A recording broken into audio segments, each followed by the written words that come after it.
Bright QT. Every student matters. Now we are going to do the discussion of question answers based on part 2 of unit 2.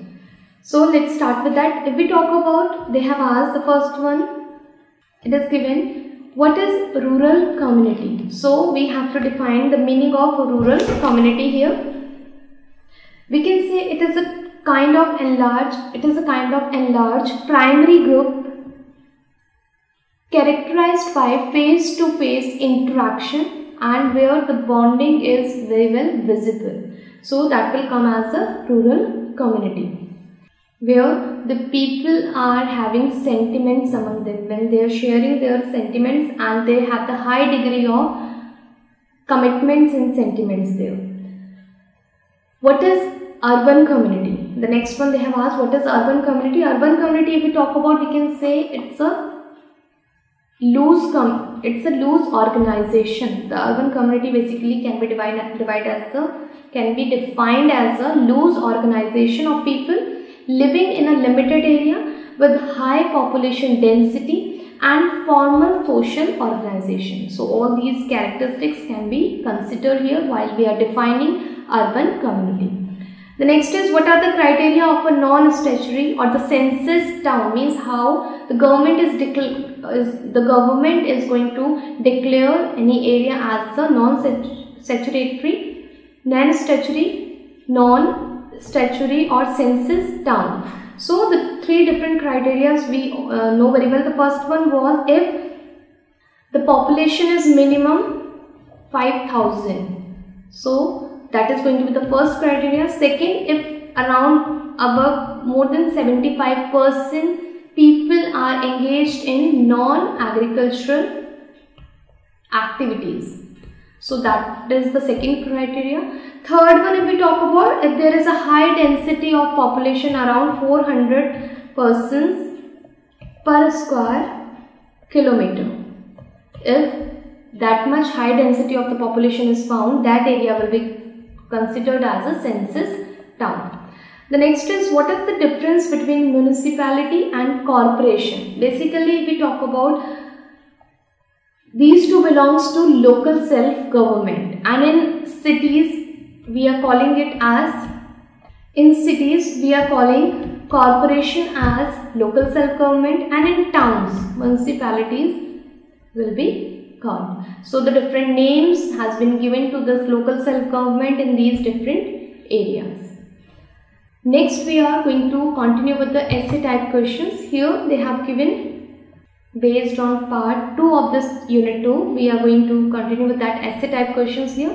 The third one they have asked here, what are the features of the rural community? So we need to consider all those features, and as these are essay type questions, so what you have to consider, you have to give the intro, then explanation of each and every point, and then conclusion must be there.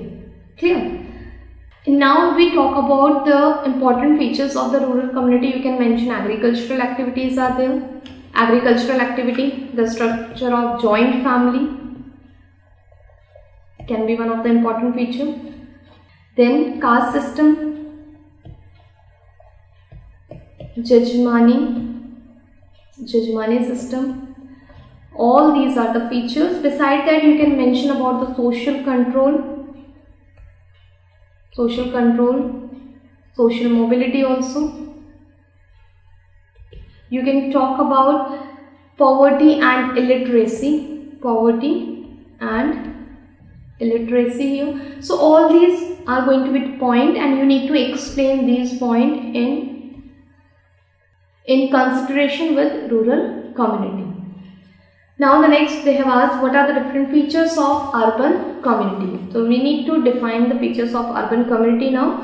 In urban community, we can talk about the social control, we can talk about the social mobility, and we can talk about the division of labor and division of labors and specialization of skills.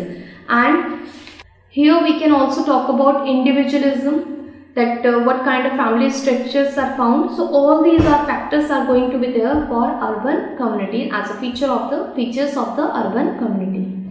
The next they have asked, explain the features of rural urban divides and linkages in India. So here if we talk about the features of rural urban divides and linkages in India, so all the main point we have to give and we need to define that. The first one, like we can take social organization, and then we need to define that how the social organization is existing in rural and urban area. We have to show the comparison between the two, the differences between the two we need to show, the different lifestyle existing in the society. And then second we can take social relationship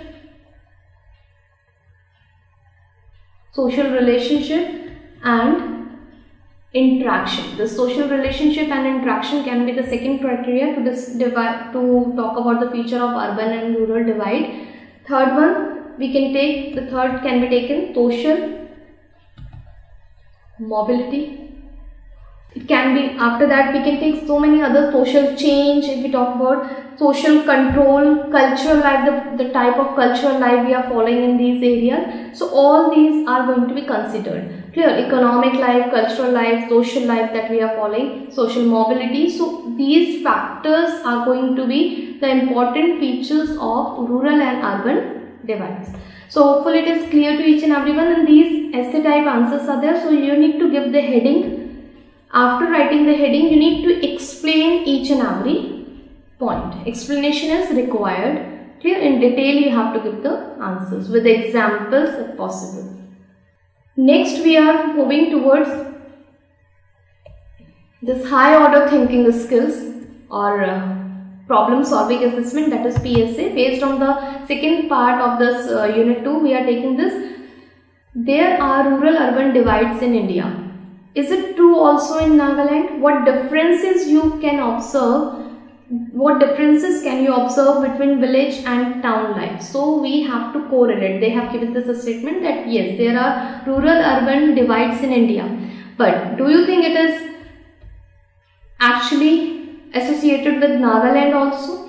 And what are the differences you are able to observe between villages and town life in Nagaland? So we need to mention that.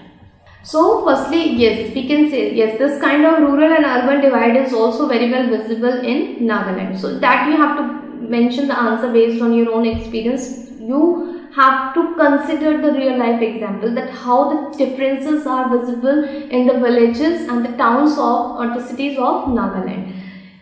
Here we can say the people living in town have more, because that is also the case in Nagaland as in the other part of the country. That Nagaland, if we are talking about the rural area or the urban areas, so more facilities are there,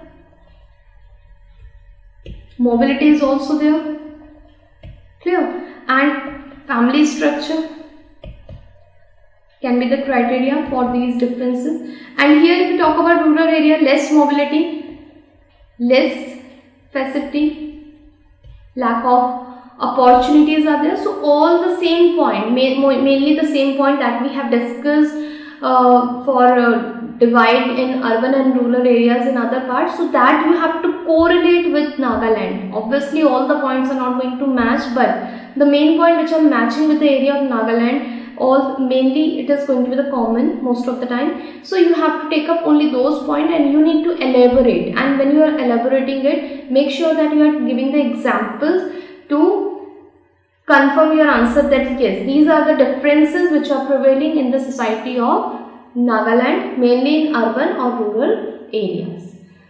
So now we are done with unit 2. We have done the discussion of the topics as well as the discussion of the question answers. Thank you.